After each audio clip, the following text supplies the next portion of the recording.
see that they're doing the distinctive syncopated Charleston tune.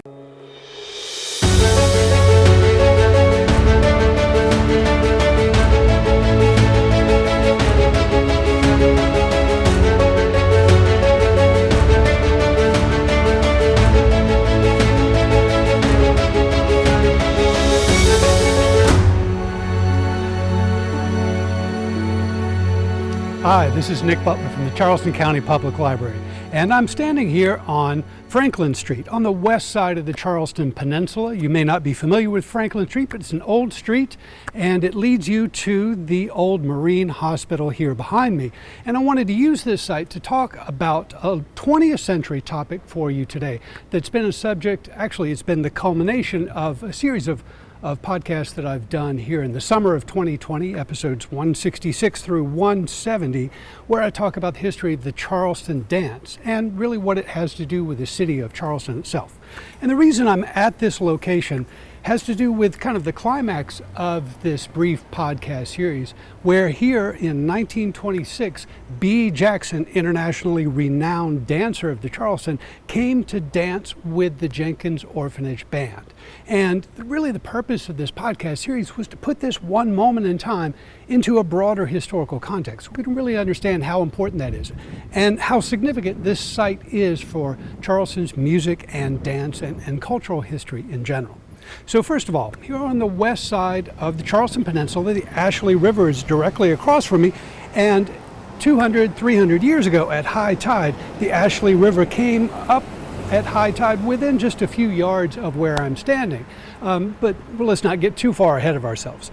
So Back Street, which was the original name of this thoroughfare, was created in the 1740s. This was property owned by the Mazik family, and the state of South Carolina, the province of South Carolina, created a new line of fortifications spanning the west side of the peninsula where I'm standing today. And they created a new thoroughfare on the outside or back side of those fortifications, and it became known as Back Street. So Broad Street is down here, and Bufane Street is up to my right. So in the early 1830s, the city of Charleston sold this piece of land behind me to the federal government, and the federal government built a marine hospital. This was a facility for taking care of merchant marines, that is commercial mariners who came into the port of Charleston and were perhaps sick or injured and needed help. So this was a government subsidized hospital specifically for the merchant marine. And in the late 19th century, the federal government conveyed that property to the city of Charleston. And in 1895, the city of Charleston allowed Reverend Daniel Jenkins to move his Orphan Aid Society into this building. So this 1833 building became the headquarters of what we know as the Jenkins Orphanage. So Jenkins Orphanage, created as the Orphan Aid Society in 1892, moved into this building, and they had a school, as a day school, as well as an overnight orphanage for a portion of the children. And this became also the headquarters for the Jenkins Orphanage Band from the late 1890s until December of 1936, when a fire at this facility forced them to move out. So during that era, this was an active hub of cultural activity in the city of Charleston, predominantly among the African American community that really dominated this part of the peninsula in the early 20th century. So in 1926, an internationally known dancer named B. Jackson of Brooklyn, she had been to Europe and popularized the Charleston dance, and she had really been instrumental in transferring the Charleston steps from the black community in New York to the white community on Broadway. So she didn't exactly invent the Charleston, even though she claimed that in some newspapers in the 1920s claimed that B. Jackson invented the Charleston. She absolutely did not. And as I posited in episode number 166 of the Charleston Time Machine on the Charleston County Public Library's website, the Jenkins Orphanage and their summertime trips up north might have had something to do with the transmission of these fancy dance steps that we know as the Charleston from the low country of South Carolina to Harlem. So the Jenkins Orphanage had a band, mostly a brass band, but they always had the smallest kids in the band, maybe too young to play an instrument, standing in front of the band, doing some fancy steps and collecting money, passing the hat when they played on streets and sidewalks up and down the East Coast. And so this was a practice that continued through most of the 20th century. And Bea Jackson came here on Saturday, April 17th, 1926, specifically to do her famous Charleston dance steps in front of this building with the Jenkins Orphanage Band. And it just so happens that Fox Movietone and Pathé newsreel service was here as well, filming.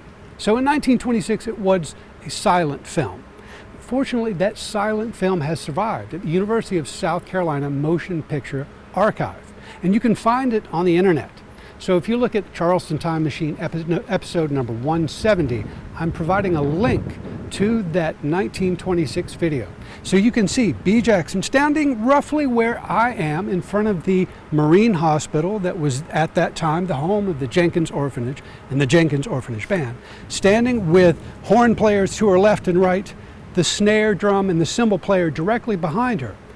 You can't hear what song they're playing, but if you look carefully at the cymbal player on Bea's shoulder and the snare drum and bass drum player on her other shoulder, and watch Bea Jackson clapping her hands, you can see that they're doing the distinctive syncopated Charleston tune. And we know from newspaper reports that Bea Jackson, when she did her solo performances in nightclubs and cabarets, she danced either to James P. Johnson's famous Charleston tune or to Maceo Pinkham's tune, Sweet Georgia Brown. So either one of those tunes has that same characteristic low country ring shout percussive beat.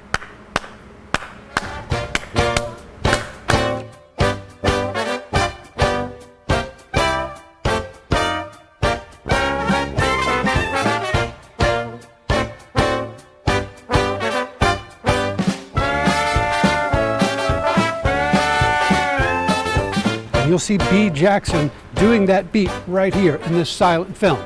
So if you watch the video, you'll have to imagine or maybe turn on your own copy of James P. Johnson's Charleston tune and dance along with Bea Jackson. So Bea Jackson went on to have an international career. She wanted to come back to Charleston, but after that brief visit in April of 1926, she never was able to come back. She unfortunately died around the age of 30 in 1933, and she's always remembered as one of the premier Charleston dancers of the jazz age of the 1920s. And fortunately for us, there are still pictures and moving pictures of Bea Jackson standing right here on our Franklin Street, showing the world how the Charleston is done, communing with the people who were most likely responsible in some way for creating that dance and transferring it to Harlem, to the greater, broader world. So it's just a small slice of Charleston history, and I hope you've enjoyed that on the Charleston Time Machine. Thanks a lot. I'll see you in the future.